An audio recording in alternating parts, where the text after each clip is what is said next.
Madam कहीं ऐसा तो नहीं समाज सुधार की आपकी मुहिम लड़कियों के लिए अभिशाप बनती जा रही है? मैडम आप ये जो दहेज लेने वालों को उठा रही हैं, ये कार्रवाई आखिर कब तक चलेगी? जी मैम बोलिए कुछ।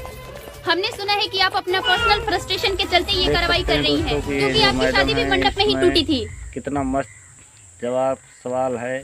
और नाम क्या है तुम्हारा? लीला। प्रथा के हिसाब से चल रहा है। तुम्हारी शादी हो चुकी है लीला? सच में पापा ढूंढ रहे हैं। हो गए क्योंकि आप कितने लोग सहमत हैं? तो क्या तुमने अभी हाल फिलहाल कमेंट बॉक्स में में जरूर बताइए। अपने पिताजी को ध्यान से देखा है? उनके जूतों को देखा है? उनके बॉडी लैंग्वेज को देखा है? नहीं, अगर देखी होती तो उस चेहरे के पीछे का रोता हुआ चेहरा, दहेज के लालच के, उनके जूतों की घिसी हुई एड़ियां ये सबक और उनके झुके हुए कंधों को देखकर तुम्हें ये पता चल जाता कि इस देश में एक बेटी के बाप का दर्द क्या होता है। समझेंगे भी, क्योंकि वो भी ऐसी कोई शादी नहीं किसी के जिसमें बेटी के बाप का कुछ बिका ना हो। ऐसी कोई शादी नहीं है जिसमें किसी बेटी की माँ का कुछ गिरवी ना रखा गया हो। मैडम लेकिन लेन देन कितना विवाह का एक बढ़िया अंग है।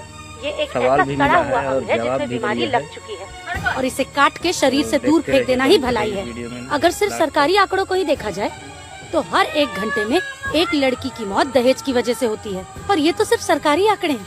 तो फिर आपके हिसाब से शादी के सिस्टम को खत्म कर देना चाहिए। शादी कोई देख सकते सिस्टम हैं नहीं दोस्तों कि ये जो मैडम है। है, शादी तो 2 इसमें परिवारों का मिलन कितना है, मस्त और 2 लोग के मिलन सवाल में है। जिम्मेदारी और किसी ये एक बात पर ही सही क्यों? है जो दहेज प्रथा के हिसाब से चल रहा अरे है। शादी तो बेटी की तो होती ये है, सच में लेकिन लोगों कम को करने सिर्फ की इतना होगा ही कि ख्याल रहता है आप कि लड़की लेकर कितने क्या लोग आई, सहमत है? 2 चक्का या 4 चक्का? कमेंट बॉक्स में जरूर बताइएगा। अरे उसने पढ़ लिख के मेहनत करके कौन सी फॉलो डिग्री जरूर हासिल करिएगा की है, हमें। इससे किसी को कोई फर्क नहीं पड़ता। हमारे दूल्हा देश भले को रावण हो, लेकिन दुल्हन और हमेशा सीता होनी चाहिए। दहेज के लालच के परिवार वाले भले कौरव क्यों ना हो, पुजारियों लेकिन को बहू ये सबक सीखने बहू को मिले, द्रौपदी होनी मौका चाहिए। तो पर जरूर एक बात याद रख लीजिए आप लोग, इस वीडियो को देखेंगे और इस कलयुग सुनेंगे के और समझेंगे दहेज भी। रूपी दानव के क्योंकि चीर हरण से हमें वो भी बचाने के लिए कोई भगवान कृष्ण नहीं आने वाले हैं। किसी के हम सबको ही एक दूसरे के लिए कृष्ण बनना पड़ेगा। एक दूसरे की मदद हम सबको ही करनी पड़ेगी। हम सबको ही कितना कोशिश बढ़िया करके एक दूसरे के लिए अच्छा सवाल भी ससुराल मिला है और और अच्छा जवाब दूल्हा भी ढूंढना बढ़िया है। होगा। वो कैसे?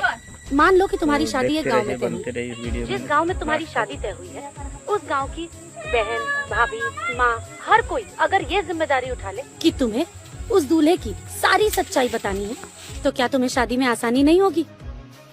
अरे बेटी के माँ बाप तो लड़के की मौजूदा स्थिति देखकर शादी तय कर देते हैं, लेकिन गांव की बहन बेटियों को उस लड़के की और उसके परिवार की पूरे अतीत की सच्चाई पता होती है। बस यही सच्चाई अगर वो दुल्हन और उसके परिवार को पहुंचा दे, तो कोई माँ बाप अपनी बेटी को आग में नहीं झोंकना चाहेंगे।